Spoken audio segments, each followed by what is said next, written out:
A milestone moment creates a beautiful memory for years to come. And now's the time to celebrate it with 35% off select pieces at Blue Nile. Blue Nile makes your most valuable moments sparkle with jewelry gifts of the highest quality offered at the best price. You'll also find expert guidance and the level of convenience you'd expect from the world's leading online jeweler. Right now, take advantage of 35% off select pieces at BlueNile.com. That's BlueNile.com. BlueNile.com.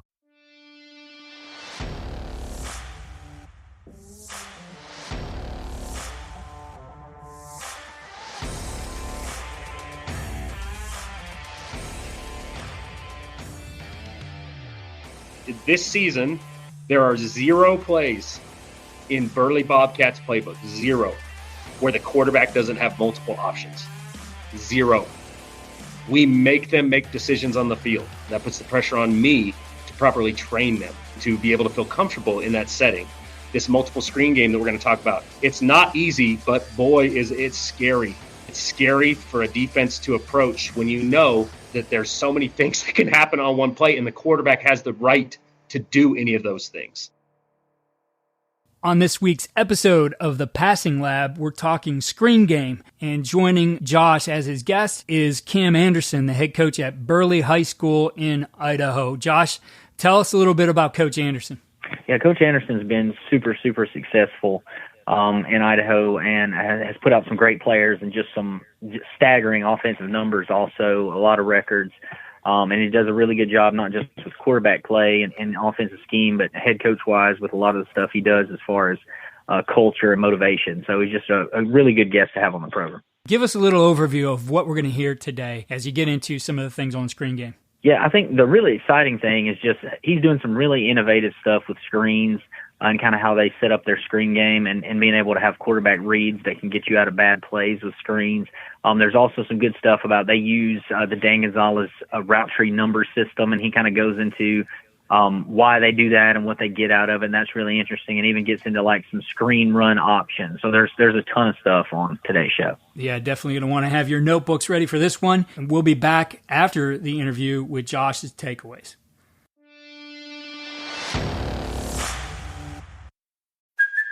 Hey, it's Kaylee Cuoco for Priceline. Ready to go to your happy place for a happy price? Well, why didn't you say so? Just download the Priceline app right now and save up to 60% on hotels. So whether it's Cousin Kevin's Kazoo Concert in Kansas City, go Kevin, or Becky's Bachelorette Bash in Bermuda, you never have to miss a trip ever again. So download the Priceline app today. Your savings are waiting.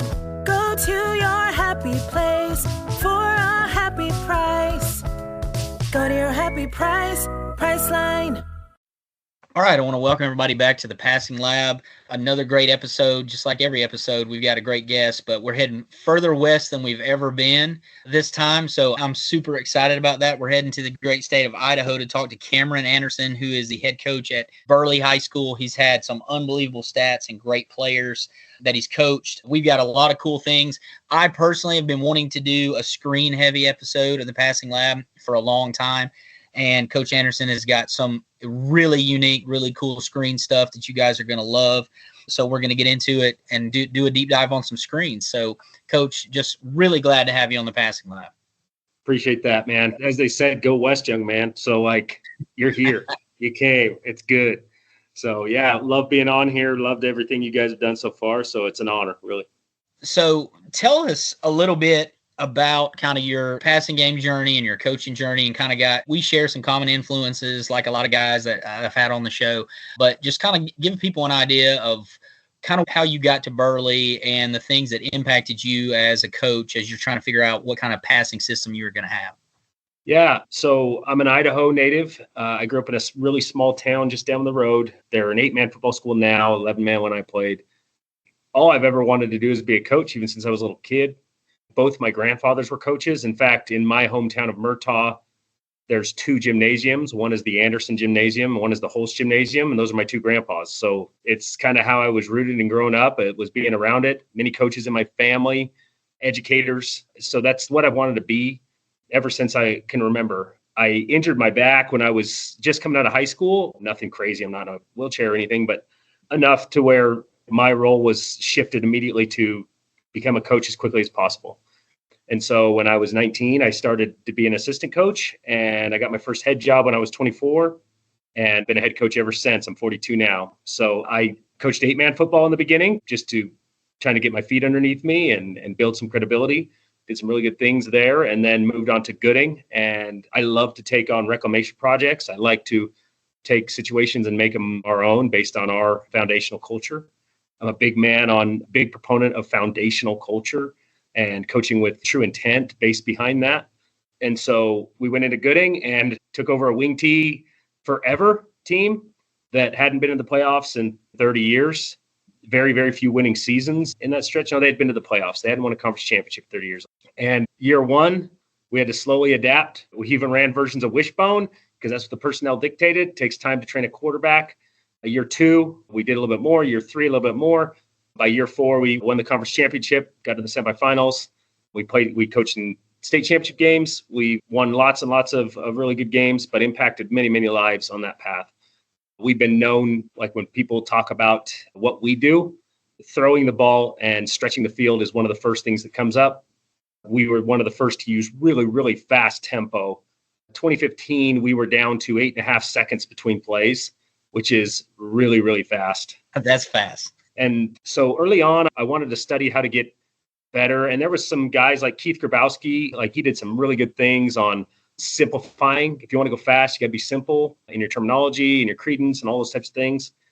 And those Gooding years, we were really, really simple and read some good stuff. And then I saw this thing by Dan Gonzalez. I had no clue who he was. I had a phone conversation with him and thought, this is the dumbest thing ever. We're trying to go simple and fast. And he's got a route combination that's left load gold 72 beam Y3 Maverick. And I'm like, yikes. Gooding High School had 380 kids in it, and we were good and we played big schools, but how are we going to get that done? But then after like digging into it and spending more time with him in it, I have a really open mind for stuff like that. You could see that with the verbiage came simplicity. With the route tree came the ability to dictate terms across the field, and that it was adaptable for us to teach it that way and then turn it into a tempo system. So we did some really good things in Gooding. We had some really great quarterbacks that did some really, really special things. They hold a lot of the state records still. Shane Jennings holds the all-time career quarterback marks in the state of Idaho. Wyatt Williams holds single season stuff. They've done some really good things. Coached some really good players, guys that have left the state and done really good things because I've had really good assistants that have done that. Then years ago, I turned 40 and decided I'm either going to be at Gooding forever or I need to make a shift. And so I took over Burley. Burley it was one of the jobs. When I took the job, I had coaches across the state asking me if I had mental wellness issues because beautiful facilities, some of the nicest in the state of Idaho, really good resources, great fan base and parents, but just struggled to be competitive. And I love that because that's the highest ability to impact lives is to jump into that situation. Had some really good people with me. I have to mention Mike Peck. Mike Peck he might have even been on this podcast before. He was the head coach of Prairie, Washington, became a friend of mine. He came over here when he resigned for a couple of years to be the OC and the quarterback coach. Year one, we did some really cool things under his guidance. Year two, he adapted to a lot of our stuff, including Dan Gonzalez's terminology, and did some good things last year as well. And then he took a head job. Really, really thankful for the things that he did here. And he's an incredible mind in the passing game. So be another great one to get on this podcast. Great man, great human, great coach. Really excited to see what he does with the Monarchs over there in Washington. But this year, I'll be calling the plays. We'll return back to some of the things that I love to do, and it's not better, it's just different. We'll keep the terminology the same, match the personnel really, really well, and be really heavy in stretching the field side to side with a lot of screen usage to set up our ability to run the ball and attack vertically. So you brought up the route tree, and I think a lot of guys would be interested in that. So I don't think we've had anybody that uses a route tree on the pod. Right now, you've got a lot of people that have a number system where they're going to have maybe the first digit is protection and the second is the route concept, or they're just using names. But you guys are using a route tree with tags accompanying it. So Correct. You briefly touched on it already, but go a little bit deeper into why you like that and how it benefits your kid. And for somebody that would be like, that's crazy, I'm never using a route tree, those names are too long. Like, why is it so good for you guys? That's a really good question. for anyone who likes to use pace and space, it's scary to start to add verbiage. The one thing I've done both, I've studied with some really good coaches, being very, very blessed to coach some really good players that are at major Power 5 schools. I've been blessed to be able to meet with the coaches that come in here and talk about a lot of things. I'll talk about a couple things that matter with this route tree. One, with the lesser verbiage, because I've done both. The more you trim the verbiage, the more memorization has to happen from the player. That's really, really key. If I have a concept, let's say I'm running 3x2 empty sets, and I want a field combination and a boundary combination. I want to tag zone principles with and principles. I want to do that type of thing. So I'm going to one-word code it, and I'm going to say we're going to run like back Seattle, and that's going to be our combination. The thing is, like in us, where you have guys that have to go both ways, that we're in a high school setting and we don't get the time that we need to have, you really start to have to marry one player to one spot, or they have to be very, very bright and able to memorize a whole bunch of different positions. So like if I'm the X and I know that back is a slant, well, then if I move to the slot, all of a sudden I have to memorize that that's this. It's not that it's negative, and there's probably guys that are way better teachers than I am, but you have to be very, very, very focused on memorization within those concepts. So even though you're moving fast, the kid still has to hear back and then think in his head, well, what is that? Okay, it's slant flat. Perfect. Now I can execute that play. So no matter what, they're saying something in their brain of what that concept is. You may teach one word, but you're teaching a route tree. Like there's a root foundation to what you're trying to do. So for us, we use Dan Gonzalez's numbering tree. And in order to understand the numbering tree, you have to understand his advantage principles and his advantage concepts and his advantage routes. And you have to be able to understand his navigational tags, which are a game changer if anyone's trying to teach someone how to play quarterback. Our quarterbacks don't turn the ball over very often, and it's because of these navigational tags. But the route tree within that, 1 is a flat, 2 is a square in, not a slant, but a square in type slant. And it depends. If you're in the slot, it's 5-yard square in. If you're in the outside, it's 3-step outside release square in. A 3 is a whip route. A 4 is a snag route. A 5 is a hitch comeback. And if you're in the slot, it's an 8-yard. If you're outside, it's 12-yard, because it's about timing and rhythm. Go back to the old days, the Bill Walsh days. We got to marry footwork with progressions, right? So if you run a 5 the same way on the slot and the outside, well, your dude's not open, or the footwork doesn't happen, or the ball's got to travel a certain capacity and speed. So a 6 is a 4 plus a 2. So it's a snag plus a drag. 7 is a corner, and 8's a post. A 9 is a vertical. A seam is anywhere on the field getting to the seam. A 0 is a hard seam, which means you got to line up on the seam and go to the seam. And so the reason it makes it simplistic is that if we get into a formation, let's say we're going to go trips, we're going to put 3 receivers over here, and we call the combination of 4-7-1. Well, now I can move anybody anywhere. All they got to do is hear 4, 7, and 1 and know that it's an outside in read. If I'm here, I got the 4. If I'm here, I got the 7. If I'm here, I got the 1. I can change it up and do 174, have the exact same concept, the exact same rhythm. And this guy knows that now I'm running a 1, I'm running a 4. I can move this guy to here and have the right personnel to run the corner. I can run 147. And for us, it doesn't change anything. The quarterback has the same read no matter what. The same navigational tag is propagated. But for the defense, they have to treat it completely differently. So in order for us to have the numbers, it's just a way of doing it. Everyone has a way. For us, it's simple for the kids. They have to memorize a word. It's the same as memorizing a number. It's the same memorization. It doesn't really matter. But for us, we can spit it out quicker. And we teach that all the way. I'm really, really blessed. I coach a spring junior high league with my feeder schools. So I get my hands on 5th graders, and I'm teaching the 5th grade quarterbacks Dan Gonzalez system from the 5th grade. So by the time they're seniors in high school, we're running multiple combinations of all kinds of things, and they have been running it for 7 years. So that's really, really key. I always hear from the wing T guy, like, we can't run that crap. We don't have quarterbacks in our school. And I look at him and say, well, that's not an indication of your school. It's an indication of you as a coach. You have to prepare guys. We don't just wake up and have those guys. We do quarterback school. We prep them. We get one when they're young. We have camps. We have clinics. It takes time to grow one of those kids. Our school didn't have any either. Burley wouldn't send any records in passing him. Gooding hadn't passed the ball anywhere. It's about how you develop and create those guys. And Dan Gonzalez's system has been phenomenal. And we don't run it to a T, but we run his principles because they're so sound. Yeah, that's really good. So many good points.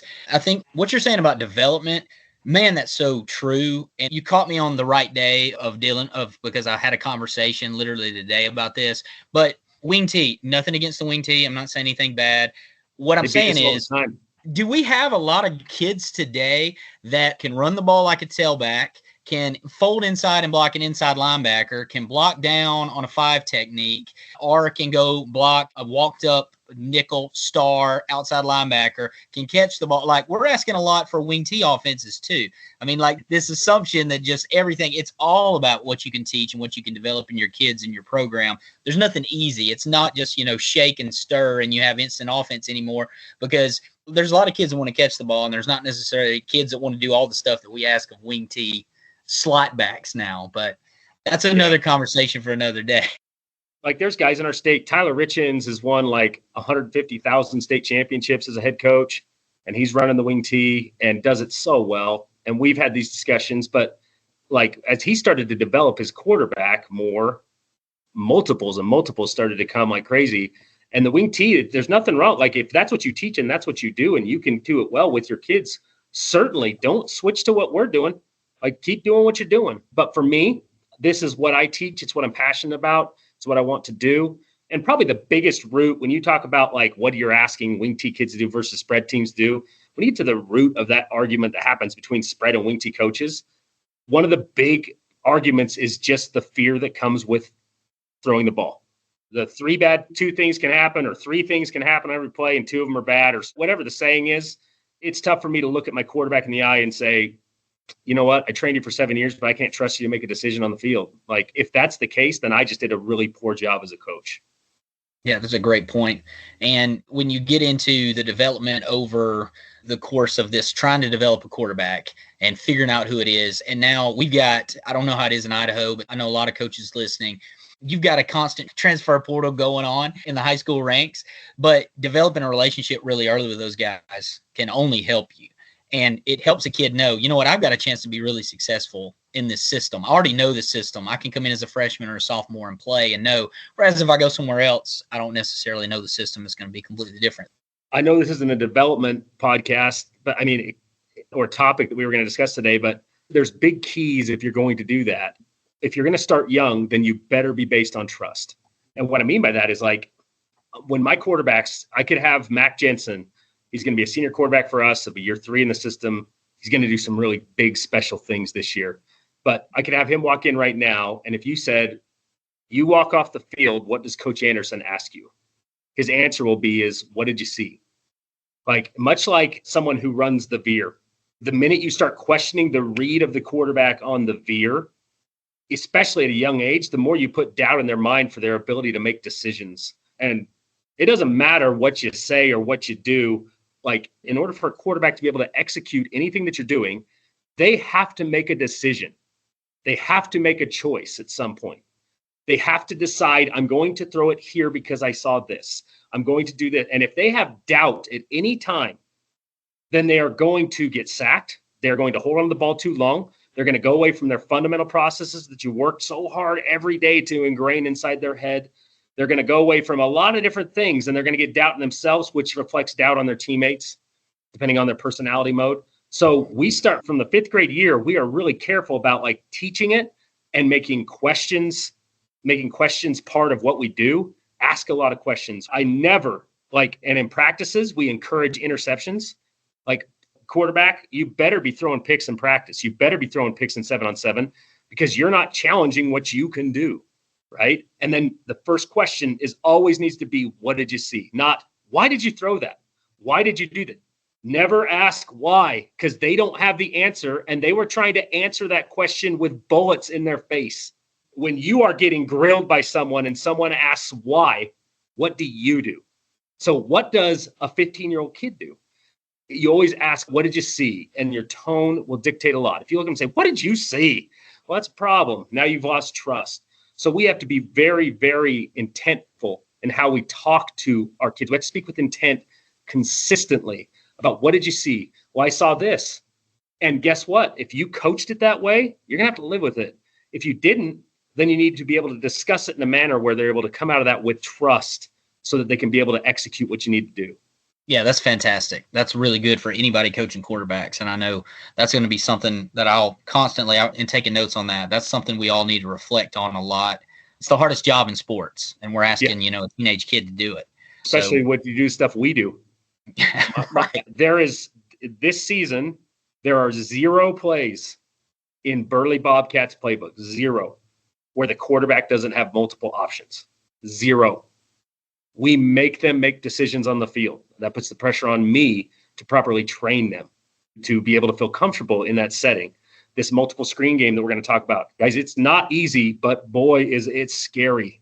It's scary for a defense to approach when you know that there's so many things that can happen on one play, and the quarterback has the right to do any of those things.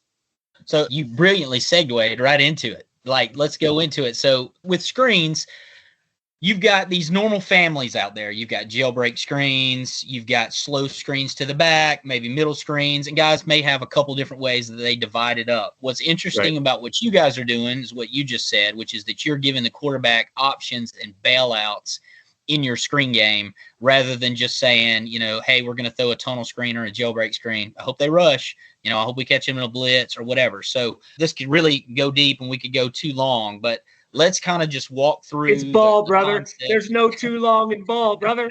Come on now. So just talk us through kind of the philosophy behind the option screens, and let's go into one of them and kind of talk these guys through. You're probably going to have your Twitter or X or email or whatever is going to blow up after this, I'm sure.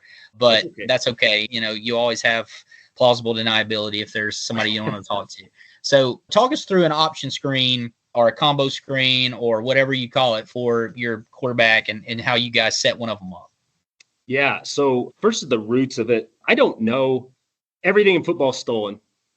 I don't know anyone else who's doing what we're doing. I'd love to be able to talk to someone that is, if they are.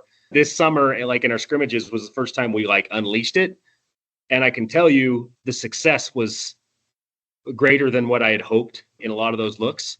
So the roots of this is that when I coached Colston Loveland, who's now the starting tight end at Michigan, he's actually the number 1 tight end in the country right now. I coached Gatlin Bear, who is on his mission right now, but is going to go to the University of Oregon. And then when you coach guys like that, you get coaches in your building. Offensive geniuses, defensive minds, right? Defensive geniuses, offensive geniuses. When I'm talking ball with Dan Lanning or Will Stein at Oregon, I don't need to tell them what I do. I ask a lot of questions about what they do. And I want to know when I get the D guys in front of me, it's not a wasted opportunity. I want to know what taxes them at their level, right? So one of the things that I've come to is what's the most important role for us? And this is the credence of our offense in 2024. So when I have our quarterback schools, the first lesson we do is, why do we do what we do? Well, we use tempo. We stretch the field all the way to that side, all the way to that side, and everywhere in the middle. We need them to defend every inch of it. Why do we do what we do? And Lane Kiffin does a good job of talking about this stuff too. So number 1 is we have to eliminate the defensive coordinator. We have to stop him from being able to do his job. That's why fast tempo is really, really key. If you can eliminate him from being able to getting a play into what? First and foremost, you know what they're in, and so you can call something quickly that's going to attack what they're in. Part B is they can't change what they're doing, or their eyes are where they don't need to be, right? So if you can, number 1, eliminate him, then you're good. Next is if you can eliminate alignment and assignment and keys.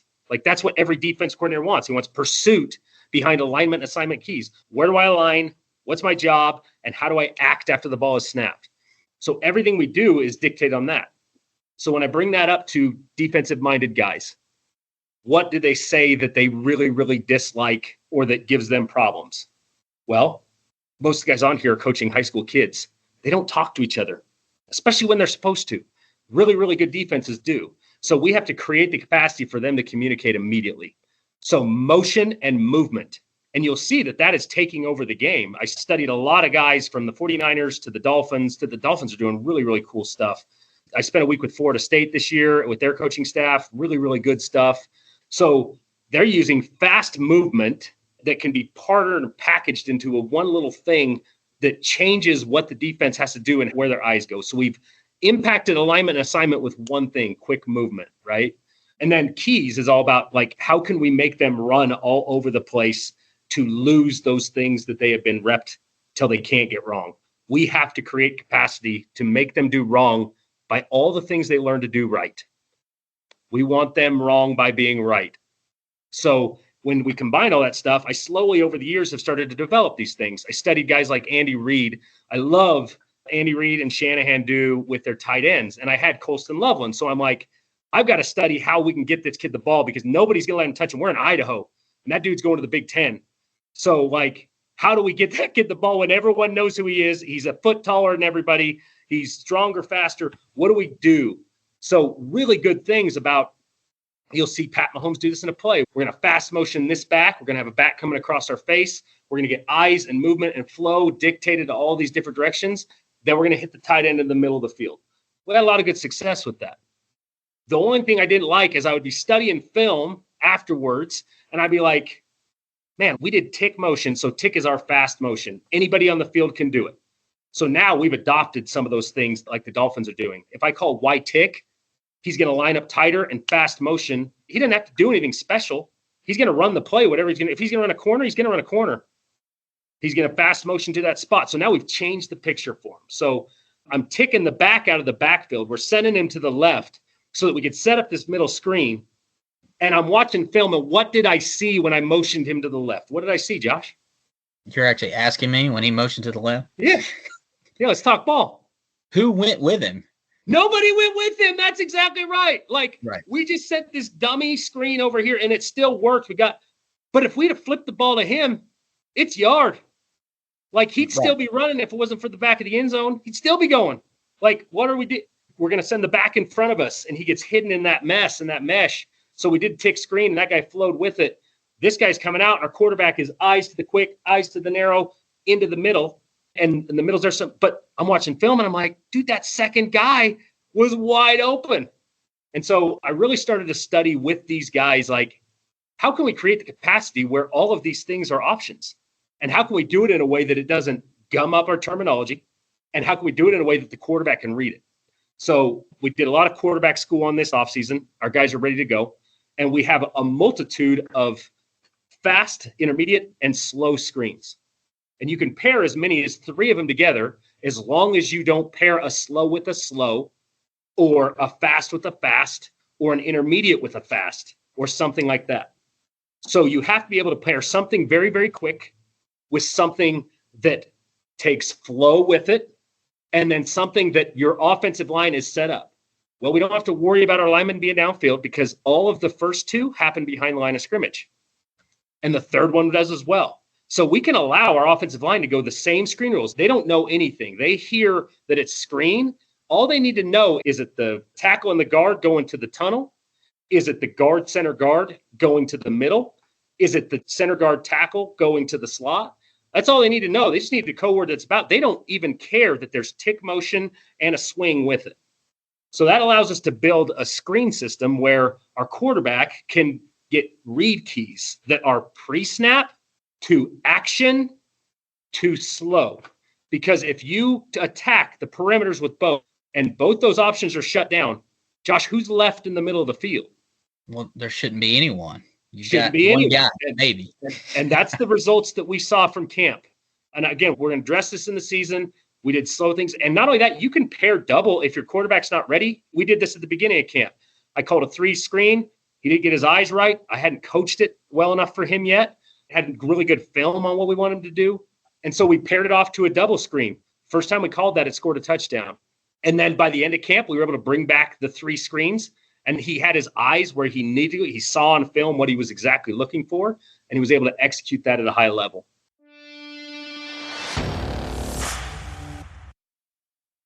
That it's really, really cool. So let's say you're 3x1, Y off.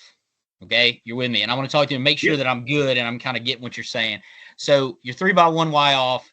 You're going to fast motion a guy back into the backfield. Maybe it's like a Tyreek Hill type motion where he's in the backfield and he's back out fast. So nobody goes with that guy.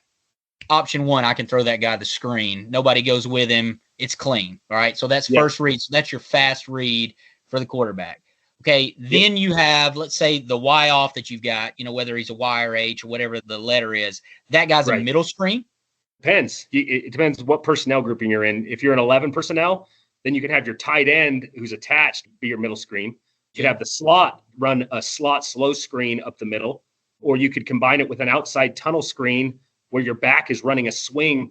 Like swing to tunnel is a scary thing that not many use. Like make a swing screen, have a tunnel underneath it. That is hard for people to defend. And we've had a lot of success with tunnel underneath swing. Very cool. So as long as the timing is matching up, he's able to read through all three. So it's this fast. Does anybody go with it? And then I have, based on the timing, up to 2 more screens that I could go through as I read through the deal. Right. Correct. One of our really, really effective one is out of 20 personnel. So we're going to have 2 backs and a split back. Okay. We're going to have the Y in the slot to the right. So for us, this would be East formation. So our Y's to the right, our F is a personnel, our F is our fullback, our second running back coming into the game. He replaces the H back in 11 or the A in 10, right? Gotcha. So when I call 20 on the side, if I say 20, 20, 20, the F's coming in. So we've got the Y opposite of the F and the B, which is our back, on the same side. We're in split backs, X and Z are both wide, right? Gotcha. So what we're going to do is we're going to take the F, right? And we are going to, or the B, who's probably our faster back, right? We're going to tick motion him to the left. So pre-snap, our quarterback is going to get everybody set.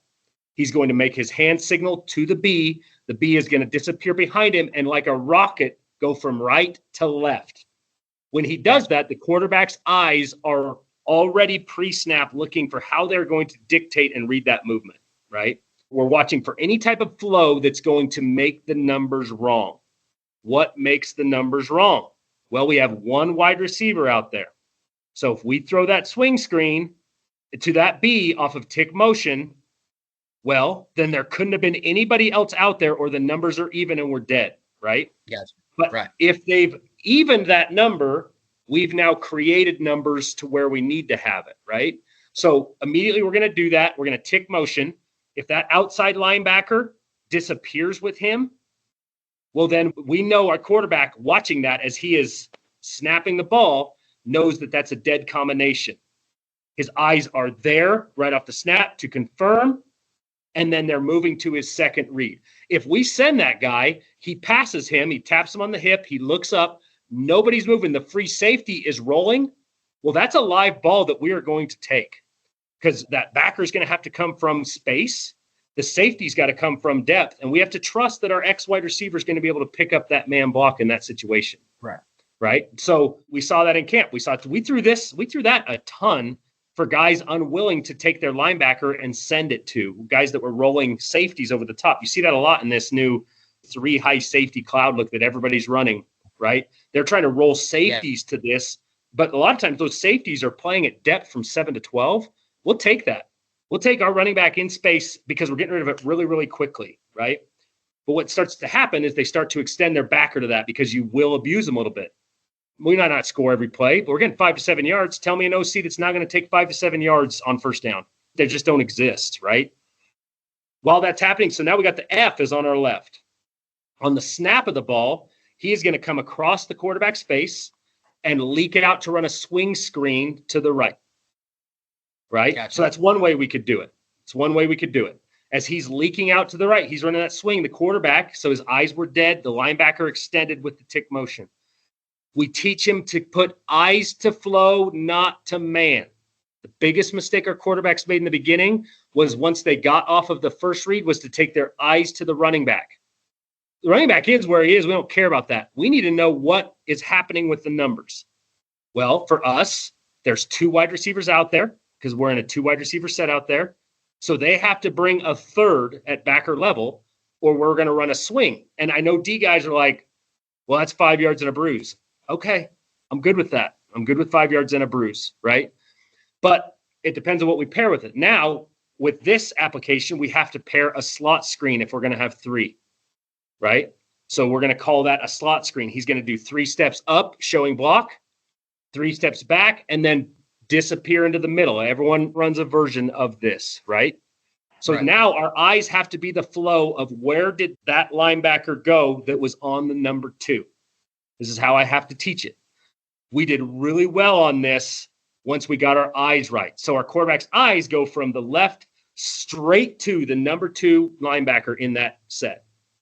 If he is slow and pedaling on the screen or chasing, we're throwing it right now to the swing because the only one left can get it from depth. We're fine with depth, right? If that guy has pursued it all, well, he can just hold with his eyes and come back to that slow screen in the middle of the field. We now eliminated the guy that was the man player on that, and sending our middle 3 linemen to that, we are now +2 in the pass game. That's just math, right? And some guys will say, well, what if we're in man? Well, we're not calling that play, right? Like, it's the right look, it's the right, but you have a lot of multiplicity and able to do it if you're able to teach it that way. What we saw was that early, we're hitting quicks. Second, we're hitting slows. That second route is hardly ever there because the defense sees their keys and attack it. But every time they attack that, they are vacating middles and tunnels. And that's what we're looking for. We're looking for that big play that's going to just vacate bodies up in the middle of the field. So that's really innovative. One, it's really cool. Like, hugely popular in the season, there was this whole thing of like, you know, like everybody in the NFL copycat it where they would pump a screen both ways and they'd throw the wide delay in the middle. And it's kind of a guess play. It's a cool play. But you're getting the same thing with blockers and you're actually reading something. So like, that's nasty. That's really good. And I've seen people do similar things. But what I really like, Cameron, is like that there's a system behind it and the way you're teaching it about the timing of the screens and the way that it works. That's good. It's really good stuff, man. Yeah, and early on, my D guys, like the people that I've been very careful, you're the first person I've talked to about this stuff. I've been very, very careful. I mean, beyond like college coaches, very careful about who we talk to. But when I talk to D guys about it and I put it on the board immediately, and guys that be naysayers are like, God, that takes too long. No, it doesn't. And that's my first thought. It's like, no, it doesn't. It is so freaking quick because it's the same, what you just mentioned. It's the exact same thing and timing as the wide dump in the middle of the field. The quarterback's eyes are looking left, back to right, dump in the middle. All I'm doing is giving him the keys to be able to, like, sometimes that play doesn't work and Pat Mahomes takes a defensive end in the chin because they didn't respect that first motion. So why doesn't my quarterback have the right to just dump it right now if there's alert and trouble? Like, it's absolutely what he should be able to do. If they extend with that, and then they have a read key, when we started running those middle slow screens, that was a key for them, and their defenses would stop. So literally, they'd be like, middle screen, middle screen. Those are keys that we do. And now we try to partner and self-scout and make it as, but as a defense, like, they're going to be adaptable to know, like, if they see this, we're going to be alert to this, and we can't let it get us. So if they are slow in the middle, well, one of those second outside screens, like, there's nobody out there. And of course, you're counting on your wide receivers to block. Things have to go right. But everything I've learned about being a high school football coach is that 16 to 8-year-olds are going to make mistakes. So if we can put them in as many situations to make mistakes, that's what we want to do. We want them in conflict. And when you send movement before the snap, bodies flying everywhere, and them having to get their eyes in places, they have to make decisions too. The difference is the defense is making decisions based on what they see and how they feel it. My quarterback's making decisions on exact things. You see this, you do it. You see this, you do it. You see this, you do it. And that's actually predicated, and why I created that was based off of the navigational tags of Dan's system. I can dictate to my quarterback how I want him to read the ball.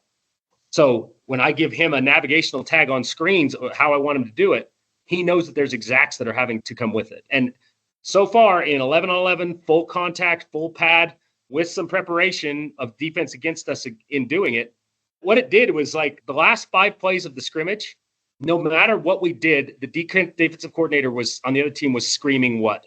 Screen. We were running inside zone. It wasn't called. But, like, it's so scary that if you can, now we're running inside zone to success because the defense is flat-footed on screen. If you hit 2 of these a game, you have slowed everybody down. And now you can get into your true RPO conflict reads within inside zone. You can get into outside zone and have them slow with the motion and the movement that they're going to see. You can get into quarterback run game for sure. Motion and moving guys, and then running like quarterback ISO inside with your tight end. Like any of that kind of eye candy stops everybody's feet, stops their flow and movement. So like we were doing it in the goal. I wish I could pull up and show you a couple clips. We were playing a 6A football team in Idaho, and we did one of these screens inside the 10, walked in, we're on the 10 again, did the exact same motion and movement, but with a quarterback ISO inside. And we're on the 3-yard line, and the quarterback was untouched because they had to respect the motion and movement. And that doesn't mean we're smarter than anybody else. It just means that that kid, that inside linebacker, had to make a choice. Coaches told me I have to leave with motion. We're on the 3.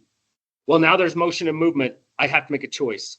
So, like, for us, that's what we call our SROs. That's another thing we're doing that I haven't seen many people do. It's called a screen run option. We partner fast motion outside swing screens with isolation inside in the run game. So basically, we call it flame, smoke, and spark. We'll have the Y do a return motion, right, in trips, especially in trips. So we'll get into 3 wide receiver set. We'll have the inside wide receiver do a return motion around. If the linebacker doesn't leave, if they don't take numbers to even that out, quarterback's throwing it. But we're using the running back to ISO on that same linebacker that we're reading. So if that guy stays, if he's quarterback's rules, if he's slow, let it go. If he goes, get downhill. And so, like, that's mass conflict, especially in the red zone when there's so much man coverage, especially with backers and guys out of the backfield. We can tick motion our H-back, who's in the wing position, straight out, and he's running a swing screen to those two with running back ISO inside. We can tick motion our running back out and have our H-back fold inside on isolation plays. But again, when I say every single thing in our offense has multiple options, that's what we do. Even our drop back game, we could be running a smash concept on this side, but our wide receiver over here is going to be tagged for a gift of some type. If we line up and we look out, and let's say we called, like Dan Gonzalez's terminology, we called 471 rule Patriot, right? Green 471 rule Patriot. Instead of having the X run that second basic, which running Dan Gonzalez's system for 10 years, we've hit twice in 10 years, it's a dead route. Might be holding someone. So instead, let's just put them on a little hitch route, right? Well, we're just going to call hitch. We look pre-snap. That corner's playing 7 to 10 yards off. We already have the combination called. Snap the ball, turn, rip it, and then we can roll the same play. If they don't adjust, we'll throw it again. Well, now the D coordinator can't get a call in. He's pushing like, hey, you got to roll, you got to roll. So they've adjusted what that looks like. We don't have to change anything in our call. We're just still running 471 rule Patriot, what we liked in the beginning, if they didn't give us the pre-look. So it's about options. Teach your quarterback how to make options and allow him to make choices. And when he makes the wrong choice, this is another thing. If my quarterbacks ask you, if you brought him in here and say, what does Coach Andersen say if you made the wrong choice? The first thing to say is, what did you see? And they'll come off the field and, well, I saw this. Well, let's get on the iPad. What had happened? And they're like, oh, God, that didn't happen. I didn't see it right. I'm like, well, do you know what next play is? It's an opportunity to make a different choice. Not a better choice, a different choice. I'm not going to tell them that what the choice they made was bad. It was just, we're just going to make a different one. And now they have trust that I believe that they can make a choice that's going to be good for us.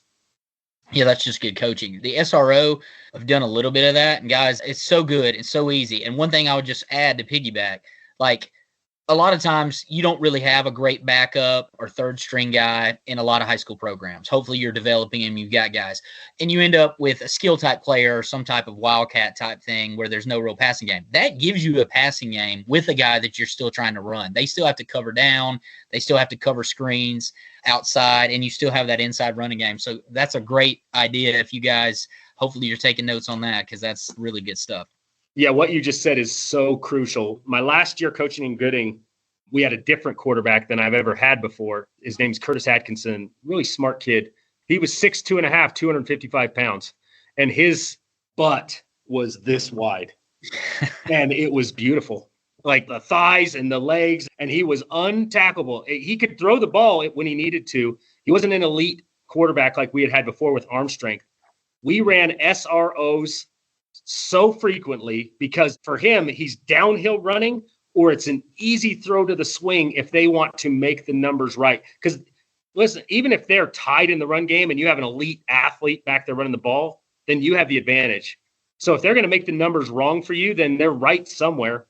send someone in motion, get them out on the flat, make someone on defense make a choice, and your quarterback can either make a quick swing throw. Like you could run it wildcat, even if the guy can't throw, have him shot put it out there. Like it's not a far throw. It doesn't have to be crazy accurate. Like, but again, it's an option. Like you don't just have to say like, for me, when options go away, my second guessing as a play caller has almost disappeared, because what my second guessing becomes is how well did I teach that concept of the quarterback and how can I teach it better? But it's never like, God, like we went wildcat, we sent that dude in motion. I probably should have just kept the quarterback in and thrown that ball to him out there because he was wide open because they knew we were in wildcat. You know, like there's just simple answers for things if you just give options and trust your kids to do it. And then guess what? They're going to make a mistake, but I've yet to see a perfect game plan from a guy you're not giving options to. So, or a perfect game played by a quarterback that doesn't have options. Yeah, great point. So we'll kind of wrap up. This is everybody is interested in what people have to say about this because I've had so many varied answers, and everybody can relate to this because we play games. That's what we're doing is to get to the game. What is your head coach and you're going to be a play caller? And which is funny because you're the third head coach and play caller. I only had one last year. It was all OCs. But so you've got, again, things to deal with. Like I've said to other guys on the pod, you've got things to deal with other people don't. But kind of what's your game day routine as a play caller as you get ready to call plays on Friday night? I'm going to make a lot of people jealous right now. So in my two school districts in Idaho, many of the schools, because of how rural it is and the distance to travel to school, we have 4-day school weeks. So we don't go to school on Fridays. That is huge. So I'm also in Gooding, I was an English teacher.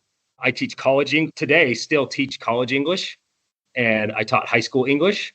And so there's not a lot of time to be doing stuff, but we were on a 4-day school week and a 4-day school week here in Burley as well. And so we get the kids out of bed. That's the biggest thing is get them out of bed and get them nutrition because you can't count on them to do it the right way. Even if they're taught well, they'll do with what they have. Some of them have nothing.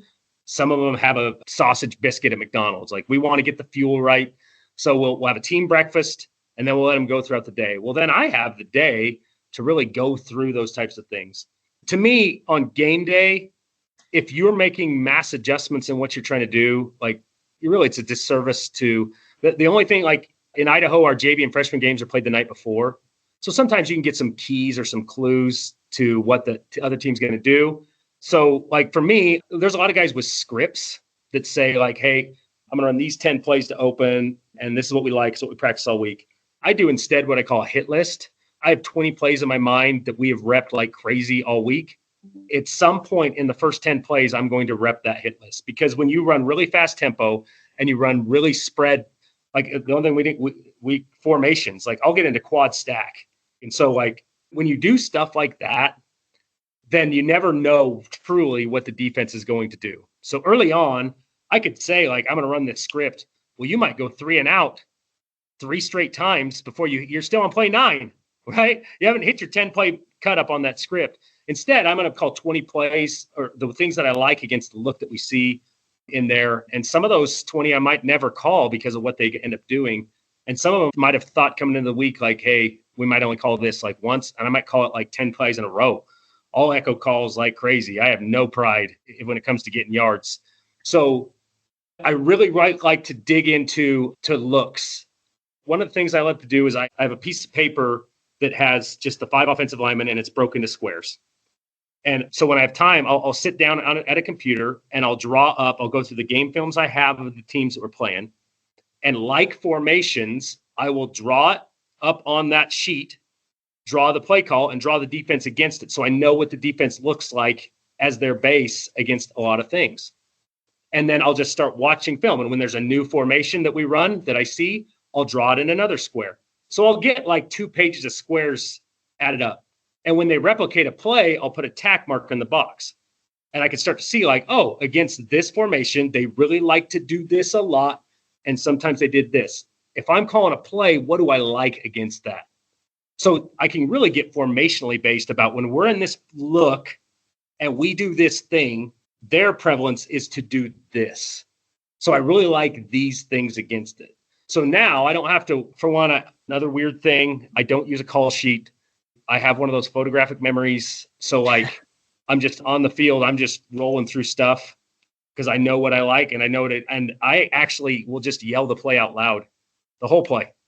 I'll yell 471 rule Patriot in the middle of the field and don't care. If they're focused on what I'm saying, then they're probably not going to execute to the level. And because there's options within, they might have heard the word 471 and think pass, and it's to the left. And we've got that quick game set up on the other side. So, or we've tagged our pass game with our run game. Maybe we tagged 471 with inside zone. We do that. We'll put pass combinations as the RPOs, the stuff that we run very, very frequently. So game day, it's just about getting confirmation for the things that I thought. And always, always, always reminding myself, you've been there, you've called plays, and you have the assistant come over and say, like, Coach, what if we did this? My answer so quickly, I have rules. We do not run things that we don't practice at least 10 times throughout the week. So, like, whenever someone says, like, hey, Coach, they're in this, why don't we do this? My answer is like, well, what do we do that does this, that attacks it the same way? What have we practiced all week that attacks it the same way? And so, like, I'll remind myself about our core concepts, our identity, and I'll just roll that through our mind. We want to be able to run ISO this week. We want to be able to live an inside zone. We want to attack I'm very calm, very relaxed. I invited like 7 coaches nationwide came over COVID and watched us play a conference championship game. And we had like 4 guys end up showing up from all over the nation. And they were with me on game day. And they're like, dude, like, you're coaching a conference championship game today. You know that, right? And I'm like, yeah, I was nervous yesterday. Today, like, if I'm nervous, that doesn't do my team any good. The hay's in the barn. We just got to do what we do really, really well. Yeah, that's really good advice. Several guys have talked about just being chill on game day. And I'm telling you, that has such a positive impact on the kids. It really does. In the same way that your pet dog knows when you're really, really ticked off, those kids they can feel that something's up with coach. So that's a really good point. Cameron, this is great, great stuff. People are going to love it. I really appreciate you being on, representing Idaho, showing people that there's big-time ball coaches way out west. I got to expose a lot of these Southern guys that listen to me to culture out there, man. I got to get them outside above the Mason-Dixon and west of the Mississippi. So that's what we're trying to do a little bit. So really appreciate you being on, man. Yeah, I appreciate that. Josh, another detail-packed episode here on the Passing Lab. What takeaways do you have from this episode? Yeah, there's so many good ones, but I think the number one thing that resonated with me was how Cameron talked about eliminating the defensive coordinator from being able to do his job. And that's something I'm thinking about more and more. And he really talked about it in the context of movement and motion and how they're kind of taking over the modern game of football. But making things as hard as possible in that DC and understanding that 16 to 18-year-olds, they're going to make mistakes. So I thought that was really good and applies to every offense. Another thing, just the screen system in general, everybody runs screens and has got kind of their methodology. I loved how Cameron had a setup for teaching the quarterback timing of screens and how their screens are in different timing categories, and that allows you to combine and have double or even triple screen options. And I think there's a lot of different ways that people divide them up, but actually do we think a lot about how the timing of the screen works and what tempo it takes from the offensive line and the quarterback's drop.